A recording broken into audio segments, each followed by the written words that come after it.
কোবায় থাকলেন কয়েক সপ্তাহ। কোবা পল্লীতে তিনি মসজিদ বানালেন, মসজিদ কোবা। ওখানে প্রতি শনিবার কেউ যদি অজু করে ওখানে যে 2 রাকাত নামাজ পড়ে, একটা কবুল উমরার সওয়াব আল্লাহ তাআলা তার আমলনামায় দিয়ে দেয়। মসজিদে কোবা বানালেন। তারপরে মদিনায় এসে মসজিদে নববী বানালেন, আল্লাহর হাবিব সাল্লাল্লাহু আলাইহি ওয়াসাল্লাম, মসজিদে নববী। এটা ছিল আল্লাহ রাসূল সাল্লাল্লাহু আলাইহি ওয়াসাল্লামের বৈশিষ্ট্য। কোথাও গেলেই তিনি মসজিদ বানাতেন। মসজিদে নববী, হায় রে, এখন তো কত সুন্দর মসজিদ আমরা দেখি, আমরা যে সালাত পড়ি। আল্লাহর হাবিব সাল্লাল্লাহু আলাইহি সাল্লামের সময় মসজিদে নববী কি এরকম ছিল? কথা বলেন। ফ্লোর ছিল বালুর ফ্লোর। কিসের ফ্লোর? আমাদের মসজিদের ফ্লোর কিসের? টাইলস। আর আল্লাহ রাসূল সাল্লাল্লাহু আলাইহি ওয়াসাল্লামের মসজিদে নববীর ফ্লোর কিসের? কথা বলে না। তো আওয়াজ করে উত্তর দেন না কেন? কষ্ট হচ্ছে? দুপুরে খাইছেন না সবাই? কেন খান নাই কেন? রোজা রাখছিলেন? হ্যাঁ, ফজর বাদে আইছি। আচ্ছা ঠিক আছে, ঠিক আছে।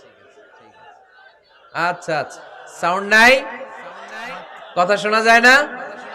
তো এটা শুনলা কেমনে? জিজ্ঞেস করলাম কথা শোনা যায় না, কয় না। তো এটা শুনলা কি করে? মানে অল্প শোনা যায়, তাই তো? একটু পরে আমার বিদায় ঘন্টা বাজবে, আমি চলে যাব। এই তোমরা ডিস্টার্ব করতে করতে আমার সময় শেষ। তোমরা ডিস্টার্ব করলে তোমাদের লস। আমি আমার টাইমের 1 মিনিট বেশি যেতে পারবো না, কারণ এখানে আসরের সালাতের আজান শুরু হয়ে যাবে, এরপরে কোনো কথা নাই। আর বক্তব্য লম্বা করা এটা বেদাত। এই বেদাতকে আমি সুন্নাতের মধ্যে আনতে চাচ্ছি। একটা সময়ে একেবারে কমায় নিয়ে আসবো। এত প্রোগ্রামও আমি করতে চাই না। আমি ঘোষণা দিয়েছি আগামী বছরে সারা বাংলাদেশে আমার প্রোগ্রাম হবে 50টা। কয়টা? 50টা। এরপরের বছর 30টা, এরপরের বছর 20টা। বিভাগীয় প্রোগ্রাম করলেই চলবে আমার। এক এক বিভাগে যে 2 দিন 3 দিন খালাস। এত দরকার না, এত লম্বা চূড়ার বক্তব্যের দরকার নেই। আধা ঘন্টা চুপ করে শুনেন, কয়েকটা মেসেজ ড্রপ করি, take it with you to your home, then practice and apply in the society.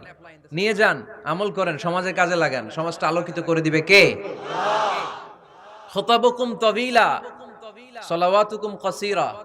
আল্লাহর হাবিব সাল্লাল্লাহু আলাইহি ওয়াসাল্লাম বললেন, কিয়ামতের একটা আলামত, কিয়ামতের আগে তোমাদের বক্তব্য হয়ে যাবে লম্বা, সালাত হয়ে যাবে খাটো। সালাতের পরে তাসবিহ পড়তে চায় না লোকজন, ব্যস্ত, মহা ব্যস্ত, সুপার বিজি। কোত্থেকে আসলে এই ব্যস্ততা? আপনি রবের সাথে মুনাজাত, না যা ইউনাজি মুনাজাত, আপনার রবের সাথে একাকী নীরবে কথা বলতে মনে চায় না আপনার? এত তাড়াহুড়ো কিসের? ধীর স্থির হন, একটু স্থির হন, একটু মনোদৈহিক প্রশান্তি অর্জনের চেষ্টা করেন। সব সময় ব্যস্ত, ধাক্কাধাক্কি, উচ্ছৃঙ্খলা, এগুলো আমাদেরকে শেষ করে দিয়েছে। এজন্য লম্বা চোরা বক্তব্য ঠিক না। বক্তব্য শুনতে আমাদের ভালো লাগে, আমল করতে ভালো লাগে না। বক্তব্যটা শেষেই সিগারেট ধরায়, আছে না নাই? মাহফিল শেষেই বিড়ি ধরায়, কয় চমৎকার ওয়াজ করছে হুজুরে। ওয়াজটা সেরকম হয়েছে, অনেক কণ্ঠ সুন্দর হুজুরের। এতদিন ইউটিউবে দেখছি, আজকে সরাসরি দেখাইছি, আছে না নাই? তো কি লাভ হয়েছে? লাভটা হয়েছে কি? এই যে মাহফিল শেষে বিড়িটা ধরাইলেন আর গেলেন, কোনো লাভ হয় নাই। এগুলো থেকে বেরিয়ে আসতে হবে। বছরের পর বছর আমাদেরকে শিখানো হয়েছে একভাবে, কেউ এই পরিবর্তনের আওয়াজ তোলে নাই। আওয়াজ আপনাকে তুলতে হবে। আওয়াজ তোলার জন্য এত মানুষ লাগে না, আপনি একাই যথেষ্ট। আপনি দাঁড়ান না সামনে, দেখবেন আপনার সামনে কেউ টিকে থাকতে পারবে না, ঠিক কিনা? কিন্তু আপনার শক্ত সিদ্ধান্ত লাগবে, পরিবর্তনের জন্য শক্ত মানসিকতা লাগবে, যে আমি পরিবর্তন করতে চাই। We have to change. যুগ জামানা পাল্টে দিতে চাই না অনেকজন। এক মানুষই আনতে পারে জাতির জাগরণ। এক মানুষই বিপদকালে বাঁচায় কাফেলায়, ক্ষুদ্র ডিঙ্গি বাঁচায় জাহাজ অসীম দরিয়ায়। এজন্য আপনার শক্ত সিদ্ধান্ত পারে আপনার মৌলভীবাজারটাকে দেশের শ্রেষ্ঠ জেলা, শ্রেষ্ঠ থানা হিসেবে আল্লাহর কাছে কবুল করতে, ঠিক কিনা? এজন্য লম্বা চূড়া আলোচনা ঠিক না। ছোটখাটো অল্প কয়েকটা মেসেজ নিয়ে যেতে পারলেই দ্যাটস এনাফ।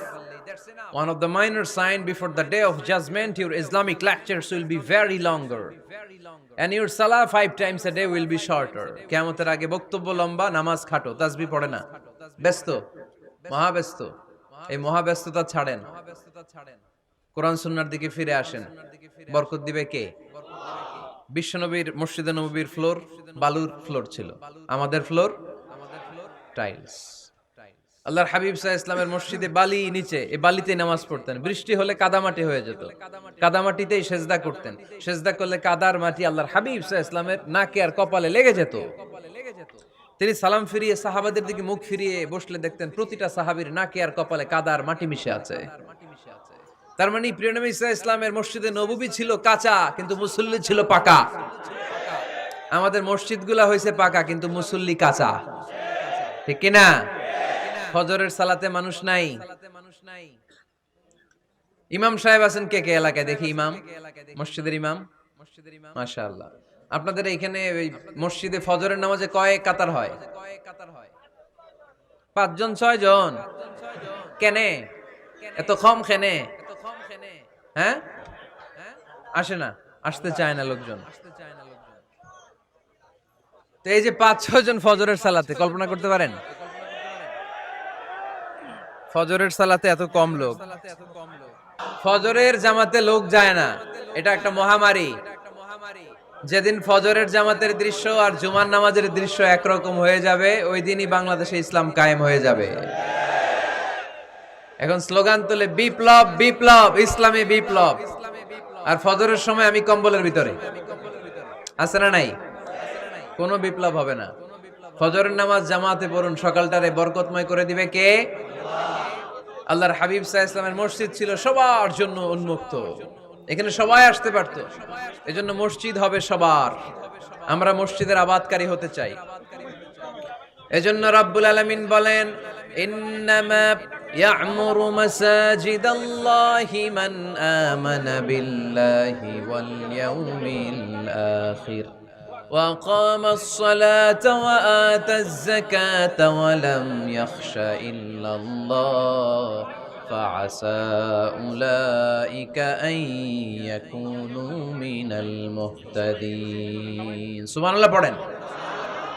রব্বুল আলামিন বললেন মসজিদের আবাদকারী হবে তারা যারা আল্লাহর প্রতি ঈমান আনে, আখিরাতের প্রতি ঈমান আনে, যারা সালাত কায়েম করে, যারা যাকাত আদায় করে, যারা দুনিয়ার কাউকে ভয় পায় না, ভয় পায় একজনকে। চিল্লায় বলেন তিনি কে? যাদের হৃদয়ে আছে আল্লাহর ভয়, তারা কবু পথ ভুলে যায় না। আল্লাহর প্রেম ছাড়া এই দুনিয়া কারো কাছে কোনো কিছু চায় না, ঠিক কিনা? তাহলে যারা মসজিদের আবাদকারী, এরা ভয় পায় একজনকে। চিল্লায় বলেন তিনি কে? মসজিদের আবাদকারীদের প্রথম গুণ, তারা আল্লাহ বিশ্বাস করে, তারা আখিরাতে বিশ্বাস করে, তারা সালাত কায়েম করে, তারা যাকাত আদায় করে, তারা আল্লাহ ছাড়া পৃথিবীর কাউরে ভয় পায় না। আল্লাহ বলেন ফাআসা উলাইকা আইয়াকুনু মিনাল মুহতাদিন, আশা করা যায় তারাই হলো হেদায়েতের রাস্তার উপরে আছে, ঠিক কি না? তারাই মসজিদের আবাদকারী, যারা মসজিদে যায়, সালাত আদায় করে। এখন মসজিদের আবাদকারী আপনি হতে চান, আপনি মসজিদে যান না, আপনি আবাদকারী হতে পারবেন? মসজিদের অনেক সভাপতি আছে, মসজিদে যায় না, আছে না নাই? মৌলভীবাজারে এই সমস্যা বোধহয় নাই। মসজিদের সেক্রেটারি মসজিদে যায় না, আছে না নাই? তাহলে হইলো, এটা হইলো, এটা মেনে নেওয়া যায়? এজন্য সভাপতি সাহেবরা, আপনি কষ্ট করে মসজিদ বানিয়েছেন, মসজিদে যাবেন। এই কথা বলেন কেন? এত দিকে বিশৃঙ্খলা হইলে কেমন হবে? বসেন আর অল্প কয়েক মিনিট। সভাপতি সাহেব আপনি মসজিদে যাবেন, সেক্রেটারি সাহেব আপনি মসজিদে যাবেন, তাহলে আপনি সঠিক মসজিদের আবাদকারী হবেন, ঠিক কিনা? আমরা মসজিদের আবাদকারী হতে চাই ইনশাআল্লাহ। পড়েন উমরানুল মাসাজিদ। মসজিদের আবাদ কি করে করতে হয়? মসজিদ আবাদ করার 1 নাম্বার মাধ্যম হচ্ছে মসজিদ নির্মাণ করা। কি করা?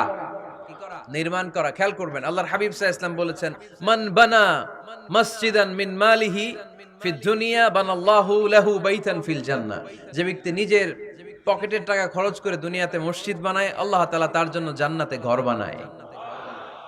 60টা জিনিস মানুষ মরে যাওয়ার পরে তার কবরে পৌঁছতে থাকে। ইন্না মিম্মা ইয়ালহাকুল মুমিন মিন হাসানাতিহি বা'দা মাউতিহি।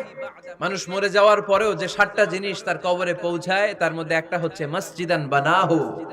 সে যে মসজিদ বানিয়ে গিয়েছে, ওই মসজিদের সওয়াব। সুবহানাল্লাহ পড়েন। আপনি টাকা দিয়ে মসজিদ বানিয়ে দিলেন, ওই মসজিদে মুসল্লিরা নামাজ পড়ে, রোজাদাররা এসে ওখানে ইফতার খায়, তাহাজ্জুদ আদায়কারীরা তাহাজ্জুদ পড়ে, তাদের সওয়াবের কমতি হবে না, কিন্তু তাদের সওয়াবের একটা পার্সেন্টেজ সওয়াব যে ব্যক্তি মসজিদ বানালো তার আমলনামে আল্লাহ ঢুকিয়ে দেয়। এজন্য বেশি বেশি মসজিদ বানাতে রাজি আছেন তো? তাহলে মসজিদ আবাদ করার প্রথম মাধ্যম হচ্ছে মসজিদ বানানো। 2 নাম্বার মাধ্যম হচ্ছে মসজিদে যে জামাতে সালাত আদায় করা। জামাতে। সালাতুল জামাআ তাফদুলু সালাতাল ফাযযি বি27 দারাজা। ঘরে নামাজ পড়লে একা একা পড়লে যেই সওয়াব, জামাতে পড়লে 27 গুণ বেশি সওয়াব। সুবহানাল্লাহ বলতে পারলেন না? হে নামাজি আমার ঘরে নামাজে পড়ো আজ, দিলে মে তোমার চরণ তলে হৃদয় যায় নামাজ।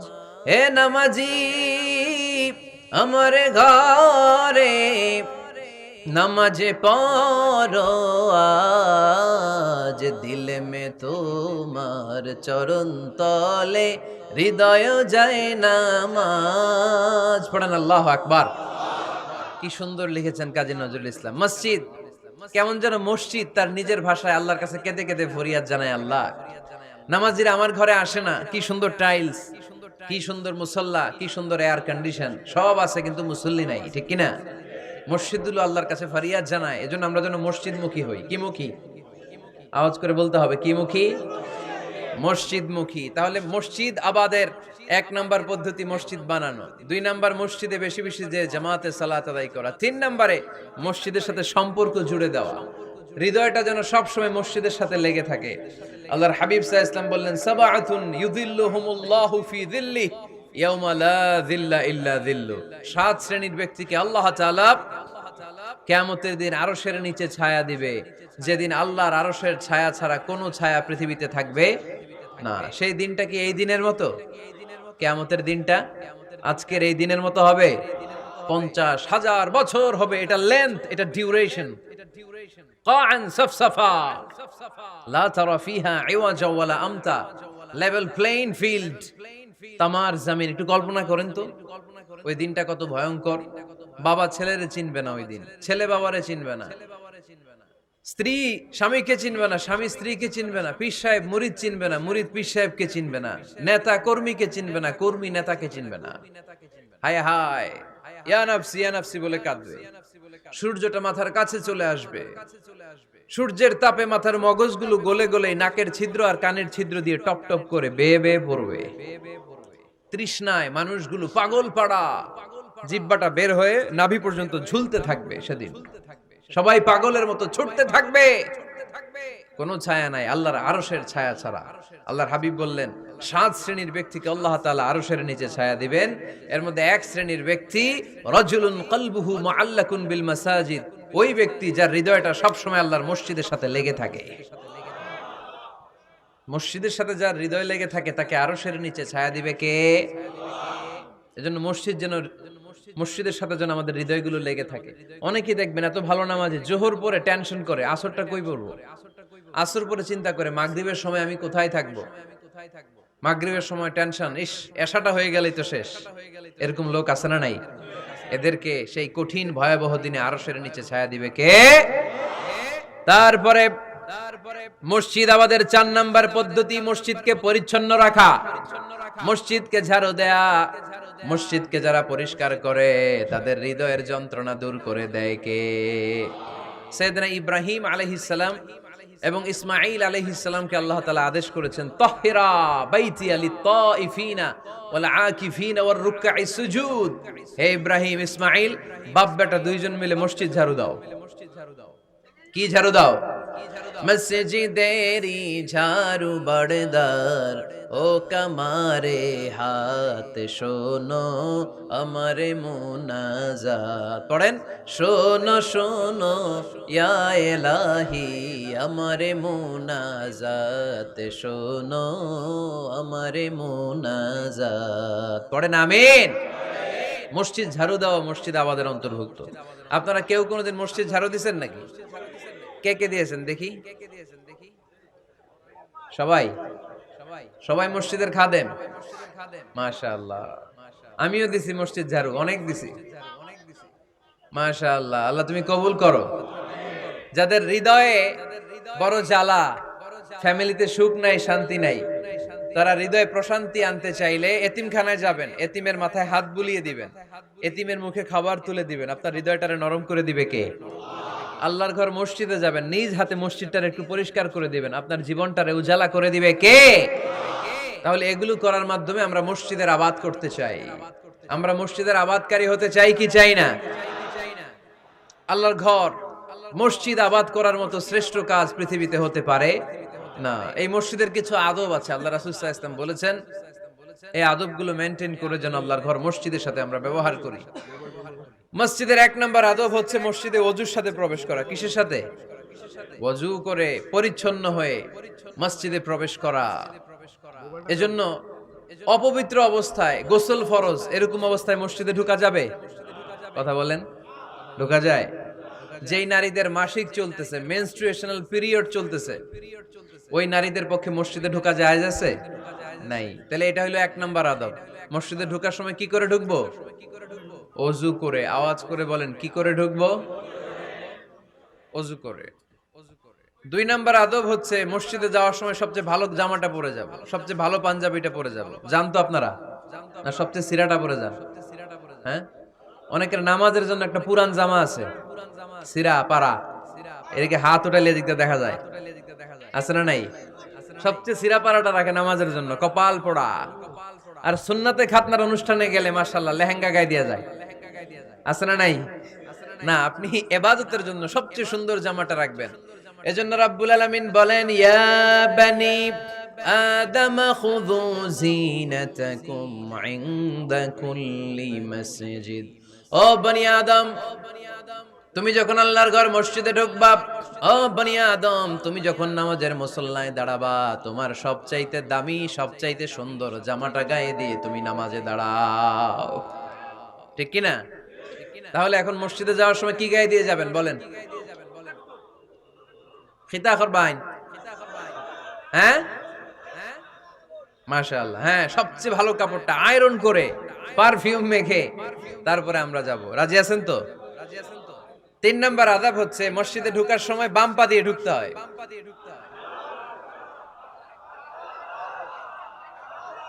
কোন পা? আরো জোরে। এদেরকে গুতা মারা লাগে, নাহলে আওয়াজ বাড়ে না। এরকম ভলিউম টাইট করতে হয়, ভলিউম হাই করলে এরপরে বাড়ে, এমনি বলতে চায় না। আর ঘটনা কি? হ্যাঁ, খায় নাই। বদরের যুদ্ধ হয়েছিল রমাদানে, কোন সাহাবী খায় নাই।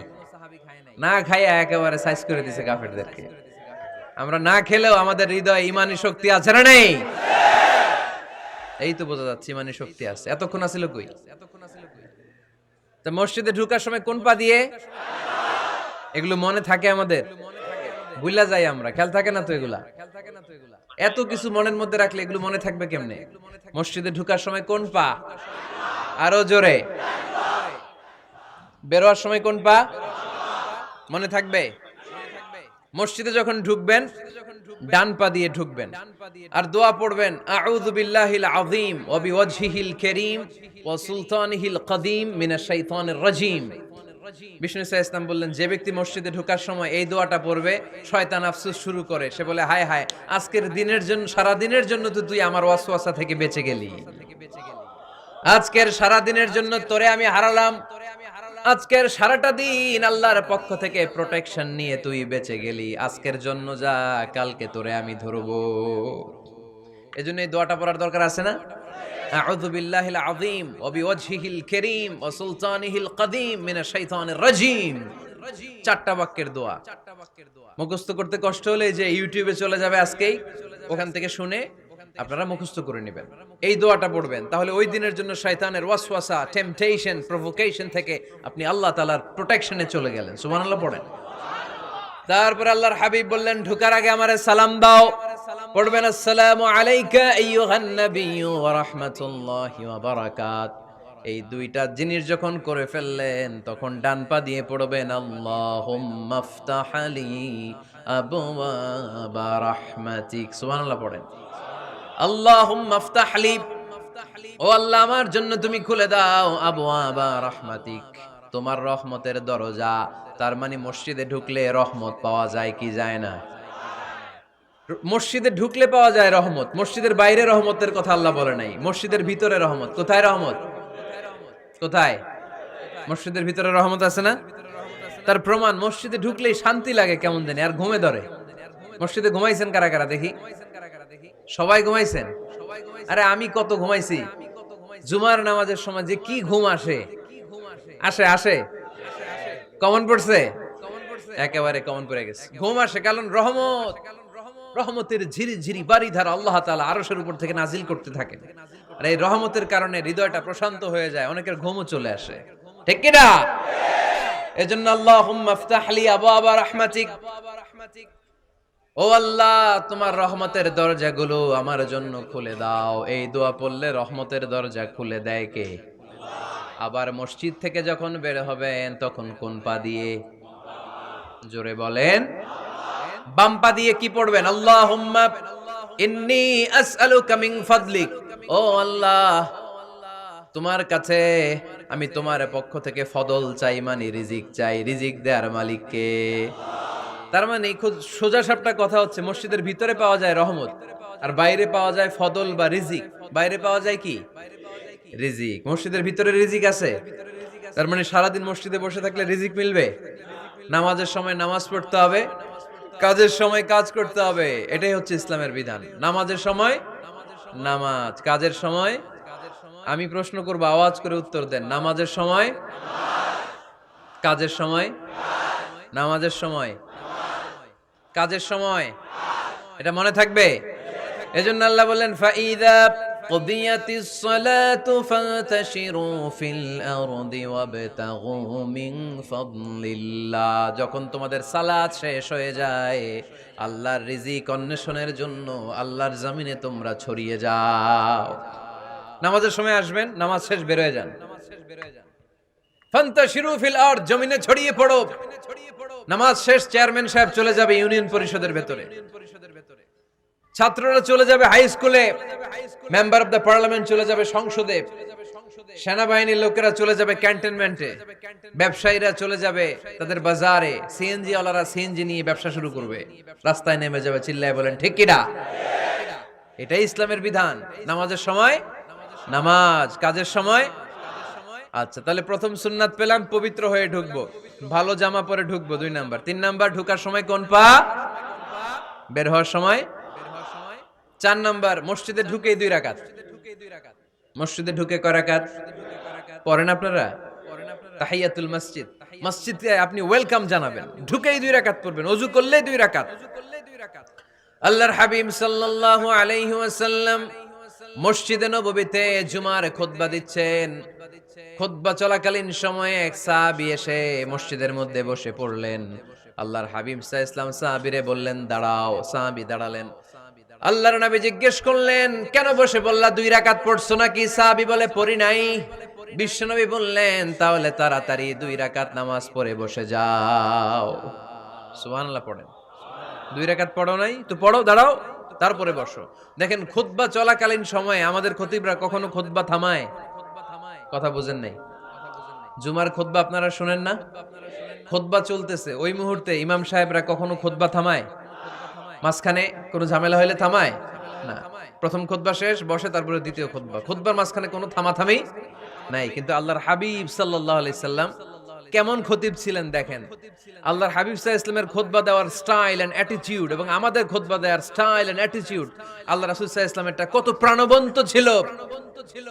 আল্লাহ রাসূল সাল্লাল্লাহু আলাইহি ওয়াসাল্লাম সোসাইটি ওরিয়েন্টেড একজন পার্সোনালিটি ছিলেন, সমাজের মানুষ কেন্দ্রিক, খুব সামাজিক ছিলেন আল্লাহ রাসূল সাল্লাল্লাহু আলাইহি ওয়াসাল্লাম। তিনি দেখলেন একজন বসে পড়ছে, উনি খুতবা থামায় দিলেন। জুমার খুতবা থামায় বললেন এই নামাজ পড়ছো না? পড়ো, 2 রাকাত পড়ো। আবার খুতবা শুরু করলেন। সুবহানাল্লাহ পড়বেন না? একবার তিনি খুতবা দিচ্ছেন, দেখলেন আল্লাহ রাসূল সাল্লাল্লাহু আলাইহি ওয়াসাল্লামের 2 জন নাতি হাসান আর হুসাইন রাদিয়াল্লাহু তাআলা আনহুমা, ছোট্ট মানুষ, কাতারের ভিতরে ঢুকে কোন সাহাবী টুপি টান দেয়, কারো পাগড়ি ধরে টান দেয়, একজন এদিকে দৌড় দেয়, আরেকজন ওদিকে দৌড় দেয়। মসজিদে একটা ডিস্টার্ব হচ্ছে। আল্লাহর হাবিব সাল্লাল্লাহু আলাইহি ওয়াসাল্লাম খুতবা থামিয়ে দিলেন, মিম্বার থেকে নেমে আসলেন, 2 নাতিকে 2 হাতে ধরলেন, ধরে আস্তে করে জান্নাতের এই 2 সর্দারকে নিয়ে মিম্বারের উপরে দাঁড়ালেন। এই হাতে এই নাতি, ওই হাতে আরেক নাতি। এরপর দাঁড়িয়ে দাঁড়িয়ে তিনি বাকি খুতবা দিলেন। পড়েন সুবহানাল্লাহ। কত প্রাণবন্ত খুতবা। উনিও খুতবা দিতেন, আমরাও খুতবা দেই।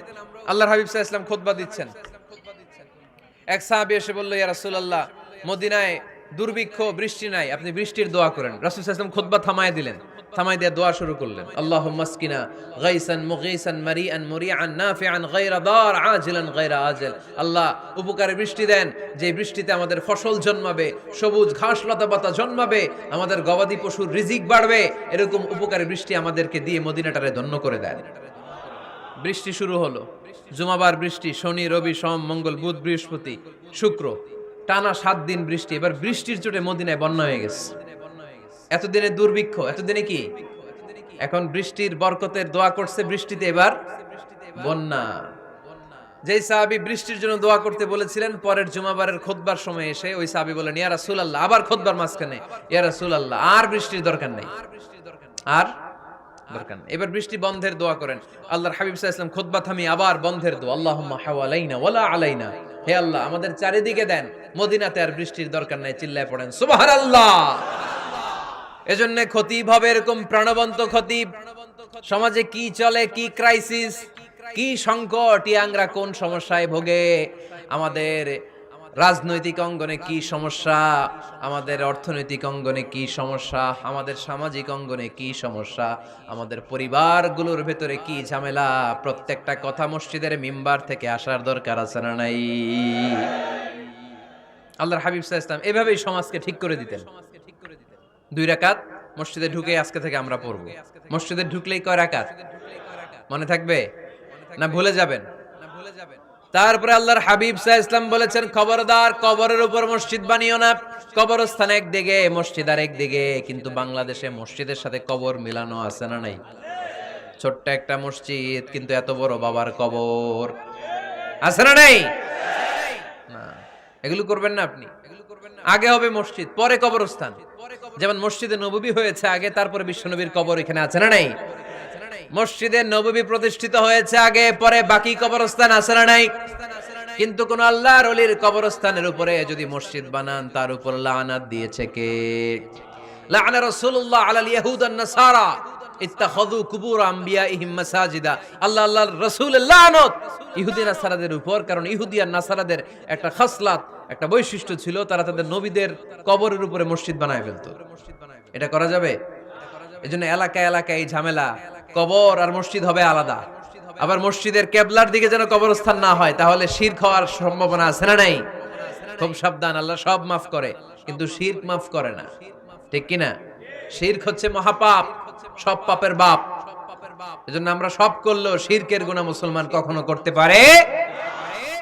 এরপর আল্লাহর হাবিব বললেন, মসজিদকে পরিষ্কার পরিচ্ছন্ন রাখো, এটাও মসজিদের আদাব। মসজিদে আতর লাগিয়ে দেন, বাখুর জ্বালিয়ে দেন।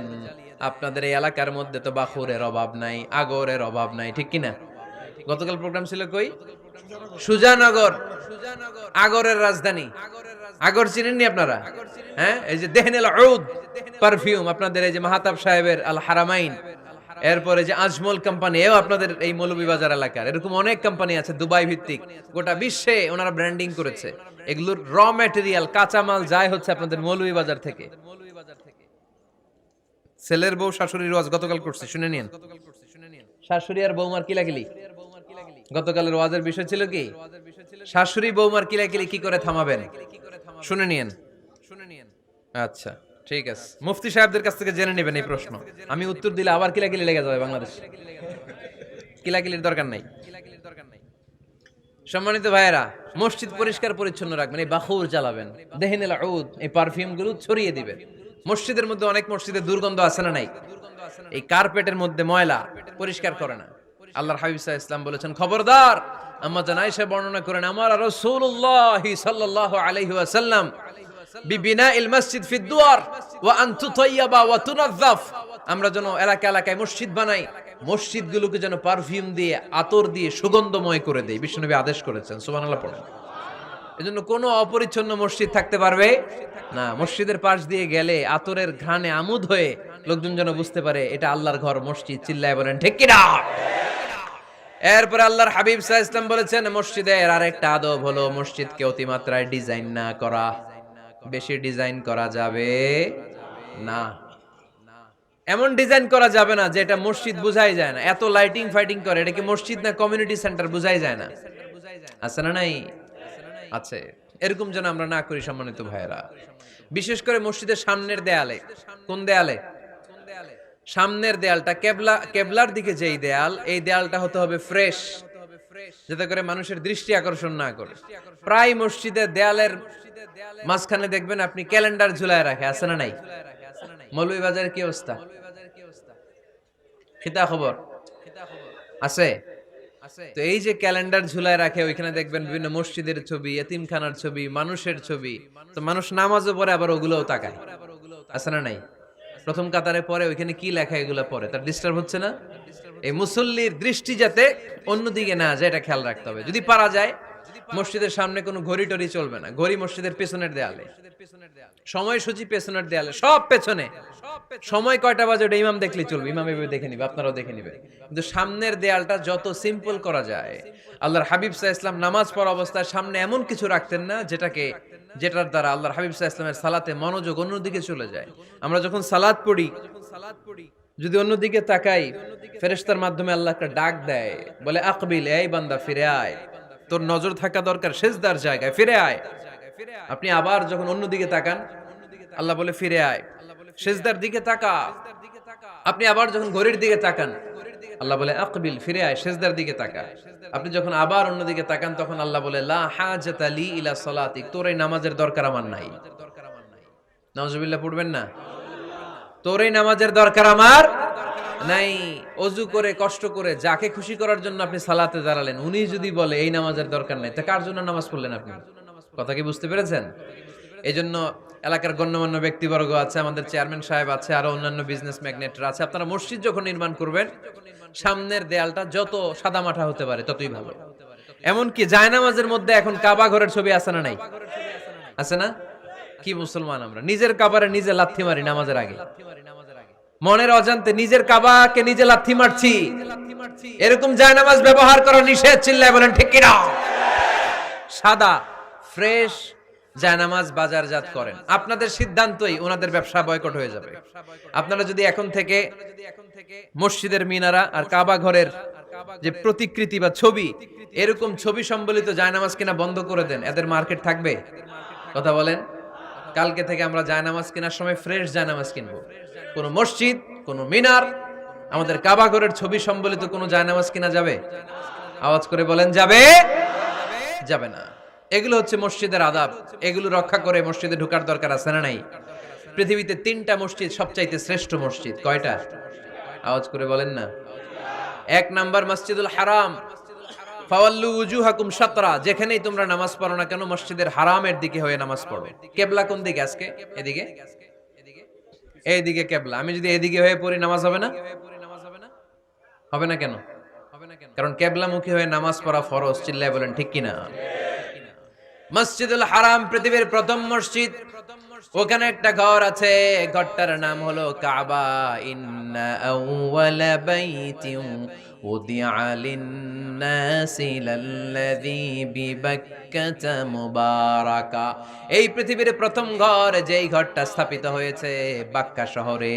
বাক্কা মক্কার আগের নাম, এখন শহরের নাম মক্কা। আগে নাম ছিল কি?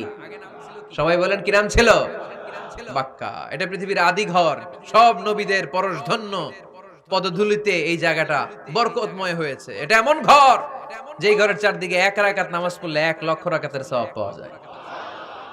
হজ উমরা করেছেন কে কে? দেখি হজ উমরা করেছেন আপনারা না? মাশাআল্লাহ। আমরা যারা করতে পারি নাই, আল্লাহ তাদেরকেও তৌফিক দাও। আমরা যেন এই কাবা ঘরে যে প্রাণ ভরে সালাত আদায় করতে পারি, আল্লাহ তৌফিক দান করো। আমরা যেন মসজিদে নববীতে যে প্রাণ ভরে সালাত করতে পারি, তৌফিক দান করো। আল্লাহর হাবিব সাল্লাল্লাহু আলাইহি ওয়াসাল্লামের কবরের সামনে দাঁড়িয়ে যেন আমরা প্রাণ খুলে মন প্রাণ উজাড় করে বিশ্বনবী সাল্লাল্লাহু আলাইহি ওয়াসাল্লামকে সালাম দিতে পারি, আল্লাহ তৌফিক দান করো। এই কাবা ঘরকে কেন্দ্র করে প্রতিদিন 100টা রহমত নাজিল হয়। আওয়াজ করে বলেন, কয়টা? আল্লাহর হাবিব বললেন, প্রতিদিন প্রতিনিয়ত 100টা রহমত নাজিল হতেই থাকে। সিত্তুন আলিত তাইফিন, 60টা রহমত তাদের উপর নাজিল হয় যারা কাবা ঘরের চারদিকে তাওয়াফ করে। আরবাঈন লিল মুসাল্লিন, বাকি 40টা নাজিল হয় যারা কাবা ঘরের পাশে নামাজ পড়ে। ওয়া 20 লিন নাযিরিনা ইলাল কাবা, বাকি 20টা রহমত প্রতিনিয়ত নাজিল হয় যারা তাওয়াফ করে না, সালাত আদায় করে না, শুধু কাবার গিলাফের দিকে তাকিয়ে থাকে। কাবার দিকে তাকায় থাকলেই সওয়াব। সুবহানাল্লাহ পড়েন। এক রাকাতে কয় লক্ষ রাকাতের সওয়াব। এজন্য আল্লাহর হাবিব সাল্লাল্লাহু আলাইহি ওয়াসাল্লাম বলেছেন, লা তুশাদ্দুর রিহাল ইল্লা ইলা সালাসাতি মাসাজিদা। স্পেশাল ভার্চু এন্ড রিওয়ার্ড, বিশেষ সওয়াবের নিয়তে পৃথিবীর এই তিনটা জায়গা ছাড়া কোথাও নিয়ত করে ভ্রমণ করা জায়েজ নাই। এক হচ্ছে মসজিদুল হারাম, দুই হচ্ছে মসজিদ নববী, তিন হচ্ছে মসজিদুল আকসা। এই তিনটা মসজিদ ছাড়া পৃথিবীর কোন মসজিদে নিয়ত করে সফর করা যাবে না। বিশেষ নিয়তে সফর করা যাবে না, যে আমি যদি এই মৌলভীবাজারের জামে মসজিদে যাই বেশি সওয়াব পাওয়া যাবে, এই নিয়তে সফর করা যাবে না। বেশি সওয়াব শুধু এই তিন মসজিদে। মসজিদুল হারামে এক রাকাতে কত রাকাতের সওয়াব? কথা কয় না। আর মসজিদে নববীতে এক রাকাতে 1000 রাকাতের সওয়াব। আরেক বর্ণনায় আছে 50,000, বর্ণনাটা দুর্বল। সহিহ বর্ণনায় এসেছে এক রাকাতে 1000 রাকাতের সওয়াব। মসজিদুল আকসায় সালাত পড়লে এক রাকাতে, এক বর্ণনায় এসেছে 250 রাকাতের সওয়াব, আরেক বর্ণনায় এসেছে 500 রাকাতের সওয়াব। এই তিনটা মসজিদ ছাড়া পৃথিবীর অন্য কোন মসজিদে যে নামাজ পড়লে বেশি সওয়াব হবে, এই নিয়তে সফর করা যাবে? চিল্লায় বলেন যাবে। তবে মসজিদটা দর্শন করার জন্য যেতে পারবেন। মসজিদটা দেখতে কেমন, এটার ক্যালিওগ্রাফিক্যাল ডিজাইন কেমন, এটার আর্কিটেকচারাল ডিজাইন কেমন, এটার দৃষ্টিনন্দন সৌন্দর্য কেমন, মসজিদটা দেখতে কেমন, দেখতে যেতে পারবেন। কিন্তু বিশেষ সওয়াব রিওয়ার্ড এই তিনটা মসজিদ ছাড়া অন্য কোনো মসজিদের জন্য হবে না। এই মসজিদ হচ্ছে আমাদের সামাজিক ঐক্যের কেন্দ্রবিন্দু, এটা হচ্ছে আমাদের কমিউনিটি সেন্টার। আমরা শুধু নামাজের জন্য মসজিদকে ইউজ করি, এছাড়া আরো অনেক ইউসেজ আছে মসজিদের। খেয়াল রাখবেন, আমাদের মুসলমানদের মসজিদ হিন্দুদের মন্দিরের মতো নয়। কোথায় আজান হইছে? শেষ করে দিব না? সুবহানাকাল্লাহুম্মা ওয়া বিহামদিকা আশহাদু আল্লা ইলাহা ইল্লা আনতা আস্তাগফিরুকা ওয়া আতুবু ইলাইক। আল্লাহ আমাদের সবাই